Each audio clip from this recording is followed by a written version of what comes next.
আপনারা দেখতেছেন ঢাকা মিরপুর 10-এর জনতার ঢল। ইতিহাসের সাক্ষী হয়ে থাকবে ঢাকা মিরপুর জনতার ঢল। জনতার ঢল, সমুদ্রের ঢল। এই ঢল থামানো যাচ্ছে না, আর থামানো যাবে না স্বৈরাচার শেখ হাসিনার পতন না ঘটিয়ে।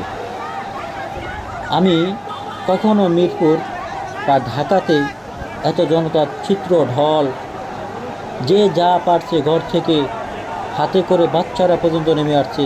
দেখেন, খুঁটিতে খুঁটিতে লেখা বিচার চাই 2024। এই বিচার নিশ্চয়ই বাংলার ছাত্ররা করেছে, বাংলার জনগণ করেছে। নবীন প্রবীণ ছাত্র প্রত্যেকে দলমত নির্বিশেষে চলে যাচ্ছে গণভবনের উদ্দেশ্যে। এই মিছিল শুরু হয়েছে 1 ঘন্টা পূর্বে। এটা ঢাকা মিরপুর 10 থেকে গণভবন পর্যন্ত পুরো সিরিয়াল। এই সিরিয়ালের শেষ কোথায়?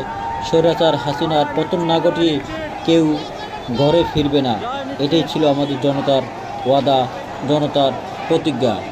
ইনশাল্লাহ সেই ওয়াদা, সেই প্রতিজ্ঞা পূর্ণ করে ছাড়ছে বাংলার জনগণ, বাংলার জনতা।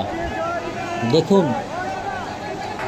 প্রবীণ থেকে 10 বছরের শিশু পর্যন্ত রাস্তায় নেমে এসেছে। কতটা অতিষ্ঠ হওয়ার পরে এ কাজ হতে পারে? কতটা নিষ্ঠুর মানুষ হলে তাকে দমন পীড়ন করার জন্য এভাবে জনতার ঢল নামতে পারে? স্বৈরাচার খুনি হাসিনার পতন ঘটিয়ে ইনশাআল্লাহ জনগণ বাসায় ফিরবে, সেই প্রতিজ্ঞা নিয়ে রাস্তায় নামা।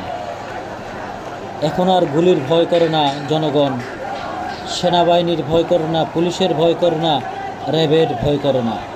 সব উপেক্ষা করে চলে যাচ্ছে জনগণ গণভবনে।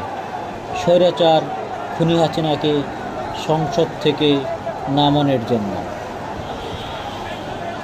ধীরে ধীরে জনতার ভিড় চলে যাচ্ছে গণভবনের দিকে। কত সাহস নিয়ে এগাচ্ছে।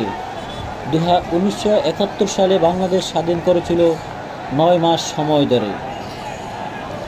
বীর বাঙালি এবার মাত্র খালি হাতে বাংলাদেশ স্বাধীন করেছিল মাত্র 15 দিনে। এ হলো বাংলাদেশের দ্বিতীয় জয়, দ্বিতীয় স্বাধীনতা। দেখুন, কোরআন হাতে নিয়ে ছুটছে মানুষ, স্বাধীন করে ফিরবে ঘরে। কি শপথ, কি প্রতিজ্ঞা মানুষের মুখে, মানুষের মনে, কি সাহস জুগিয়েছে।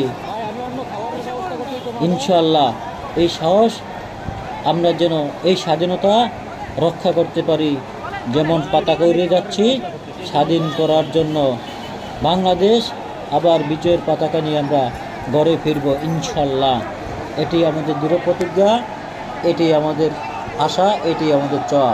বাংলার বুকে আবারও লাল সবুজের পতাকা উড়বে। মানুষ নিঃশ্বাস ফেলে কথা বলবে, প্রাণ ফেলে কথা বলবে। এটাই আমাদের চাওয়া পাওয়া, এটাই আমাদের বাংলাদেশের প্রতিটা স্তরের মানুষের মনের আশা, ভাষা। আমার দেখা এক দাম্পত্যে তার স্বামীকে বলতেছে, তুমি বাসায় যাও, আমি আন্দোলনে যাচ্ছি। কি অবাক, কি অদ্ভুত, কি দৃশ্য! এই অবাক অদ্ভুত দৃশ্য যদিও আমরা 71-এ দেখিনি, 2024-এ দেখেছি। আসলে 71-এ মানুষ তো এরকমই ঝাঁপিয়ে পড়ছিল দেশ স্বাধীন করার জন্য, যেমন 2024-এ মানুষ ঝাঁপিয়ে পড়ছে দেশ স্বাধীন করার জন্য। এটাকেই বলে বাঙালি, আমরা বীর বাঙালি। জয় বাংলাদেশ, ছাত্র জনতার জয়। ছাত্ররাই বাংলাদেশ জয় করে ছাড়ছে ইনশাআল্লাহ।